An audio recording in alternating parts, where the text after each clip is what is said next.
Good evening, students. This is transportation. This is from chapter life processes. Transportation is one of the life process which all organisms are having in their body, and by which the respiratory gases, the food which we eat, the waste products, and water, hormones, all the things are transported from one part of the body to another. So this process is very important. It is the movement of materials from one part of the body another, usually from the region of their availability to the region of their use, storage, or elimination. So here it is clearly telling you that the transportation involves movement of one type of substance from one part of the body to another for various functions, whether it is for making it available to other region or for storage or for removal. Function of transportation is to provide nutrition.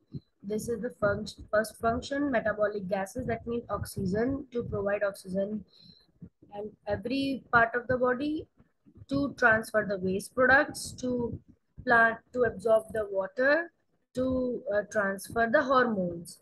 Transportation in human beings.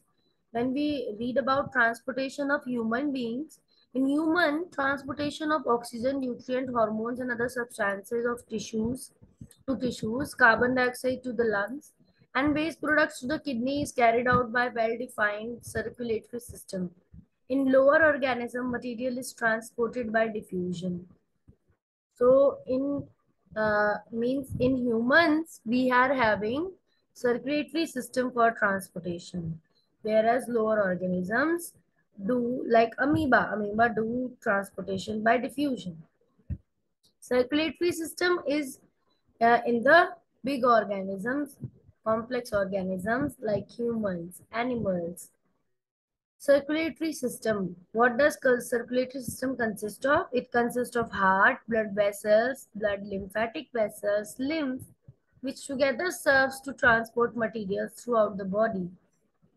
तो circulatory system हमारा होता है, उसके अंदर heart आता है हमारा, जो हमारा हृदय है, दिल है, और ब्लड वेसल्स आते हैं जो आर्टरीज, वेन्स, कैपिलरीज होती हैं। ब्लड लिम्फेटिक वेसल्स आते हैं जिसके अंदर लिम्फ फ्लो करता है। लिम्फ हमारा एक एक्स्ट्रा सेलुलर फ्लूइड है, और लिम्फ हो चाहे ब्लड वेसल्स में ब्लड हो, वो दोनों हमारे ट्रांसपोर्ट करवाते हैं मटेरियल्स को। ब्लड सर्कुलेटरी सिस्टम के एनिमल्स के अंदर जो ब्लड सर्कुलेटरी सिस्टम है उसके कंपोनेंट क्या क्या है? ब्लड है, पंपिंग ऑर्गन हार्ट है, सिस्टम ऑफ ब्लड वेसल्स है डिस्ट्रीब्यूट करने के लिए ब्लड को, इसके अंदर आर्टरीज, वेन्स और कैपिलरीज होती हैं। ब्लड के अंदर अगर ब्रॉडली डिवाइड करें तो प्लाज्मा और ब्लड सेल्स होते हैं। प्लाज्मा को और डिवाइड करें तो उसमें सीरम और प्रोटीन होते हैं। डिफरेंट तरह के प्रोटीन्स होते हैं प्लाज्मा में, और प्लाज्मा एक ऐसा फ्लूइड है जिसमें ब्लड के सेल्स फ्लो करते रहते हैं। देन ब्लड के अंदर तीन तरह के सेल्स मेन है, एरिथ्रोसाइट्स, डब्ल्यूबीसीज और प्लेटलेट्स। तो blood corpuscles, blood red blood corpuscles, RBC और इरिथ्रोसाइट्स बहुत ही छोटे होते हैं, बॉय कॉन्केव होते हैं। इनका लाइफ स्पैन 120 दिन का होता है। और ये लाल क्यों दिखते हैं? बिकॉज ऑफ इनके अंदर एक आयरन कंटेनिंग पिगमेंट होता है लाल कलर का, haemoglobin. They produced in bone marrow में ये बनते हैं लंबी हड्डियों के अंदर। और इनका फंक्शन है, इनका जो हीमोग्लोबिन होता है वो ऑक्सीजन को ट्रांसपोर्ट करता है लंग्स से बॉडी टिश्यूज में।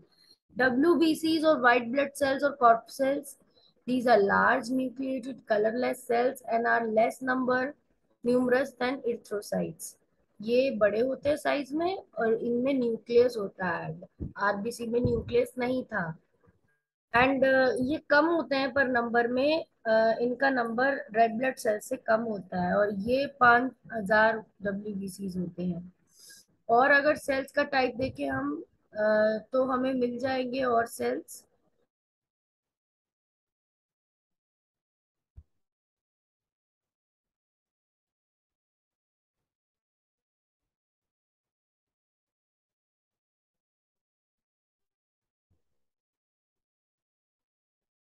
WBC दो तरीके की, ग्रैनुलोसाइट, एक granulocytes, blood platelets third type के सेल्स हैं आपके।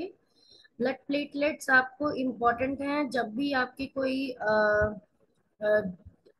डिवाइड हो, मतलब आपकी जब भी कोई आपके सेल में इंजरी हो जाए, स्किन में कट लग जाए और ब्लड निकलने लगे, तो ब्लड को वो रोकती है ज्यादा फ्लो करने के लिए, ज्यादा ब्लीडिंग से रोकती हैं, क्योंकि ये क्लॉटिंग कराती हैं ब्लड की। और अब ब्लड वेसल्स आपके अंदर तीन तरह के ब्लड वेसल्स हैं, जो आर्टरीज हैं, वेन्स हैं और कैपिलरीज हैं। आर्टरीज जिसमें ब्लड को हार्ट से लेकर जाती हैं, और ऐसा जनरली ऐसा ब्लड होता है जो ऑक्सीजनेटेड होता है। सारी आर्टरीज में ऑक्सीजनेटेड ब्लड ही जाता है, एक्सेप्ट पल्मोनरी आर्टरी जो कि डीऑक्सीनेटेड ब्लड लेकर जाती है हार्ट से लंग्स के अंदर प्योरिफिकेशन करने के लिए। और आर्टरीज के अंदर वॉल्व्स नहीं होते, क्योंकि इनमें ऑलरेडी ब्लड प्रेशर के थ्रू फ्लो कर रहा होता है। वेन वेन क्या करती हैं, ये बॉडी से डीऑक्सीजनेटेड ब्लड को कलेक्ट करती हैं, और ये वापस हार्ट में इस खून को लाती हैं जो डीऑक्सीजनेटेड होता है। दो बड़ी वेन है, superior vena cava, inferior vena cava, जो कि हार्ट के राइट तरफ ब्लड को पोर करती है, डीऑक्सीनेटेड ब्लड को। सारी वेन्स डीऑक्सीनेटेड ब्लड रखती हैं एक्सेप्ट पल्मोनरी वेन के, जो कि पतली बॉल की है और ऑक्सीजनेटेड ब्लड ला रही है लंग्स से। ये एक्सेप्शन है। Capillaries, capillary extremely thin walled होती हैं, नैरो होती हैं, और ये क्लोजली प्लेस्ड होती हैं किसी भी टिश्यूज और ऑर्गन के पास। ऑक्सीजन और फूड इनमें से डिफ्यूजन के थ्रू पास हो जाता है, और कार्बन डाइऑक्साइड और वेस्ट इनके अंदर से कह सकते हैं एक्सचेंज हो जाता है। Important terms. The following terms should be clearly understood before studying the blood group. हम नहीं पढ़ेंगे, स्किप करेंगे, बिकॉज ब्लड ग्रुप्स हमारे एनसीईआरटी में नहीं दिया हुआ है। Now transport from blood, oxygen and carbon dioxide transported. तो ब्लड का ये रोल है कि वो ऑक्सीजन और को ट्रांसपोर्ट करेगा, रेस्पिरेटरी सरफेस लंग्स में एक्सचेंज करवाएगा, और फूड का भी ट्रांसपोर्ट ब्लड करवाता है, वेस्ट प्रोडक्ट्स का भी ट्रांसपोर्ट करवाता है। किडनी में लाता आया है जो ब्लड, जिसमें अगर वेस्ट है तो किडनी उसमें से वेस्ट रिमूव करा देती है। केमिकल कोऑर्डिनेशन यानी हार्मोन्स भी ब्लड के थ्रू ही फ्लो करते हैं। आर्टरीज प्रॉपर प्रेशर के अंदर, उसके अंदर प्रॉपर प्रेशर में ब्लड फ्लो करता है। और WBC हमारी फाइटिंग करते हैं इन्फेक्शन से। ब्लड के प्लेटलेट पार्ट क्लॉटिंग कराते हैं, ये हमने आपको बता ही दिया है, जिससे ज्यादा ब्लड लॉस ना हो जाए किसी इंजरी के वक्त। यहाँ पे कुछ क्लॉटिंग, ब्लड क्लॉटिंग का सीक्वेंस दिखा रखा है कि इंजरी के बाद ब्लड प्लेटलेट्स थ्रोम्बोप्लास्टिन को कैल्शियम के प्रेजेंस में प्रोथ्रोम्बिन को थ्रोम्बिन में बदल के और फिब्रिन नाम का इनसॉल्युबल फाइबर्स जैसा बनाते हैं, जो ब्लड को रोक देता है, ब्लड को जमा देता है।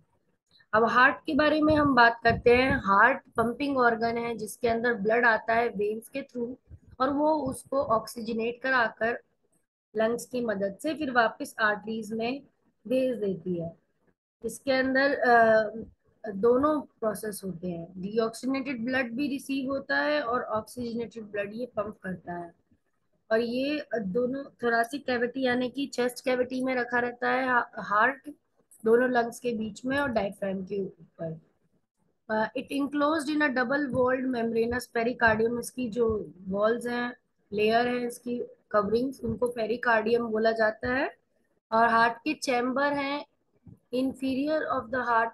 The interior of the heart is divided into four chambers which receive circulatory blood.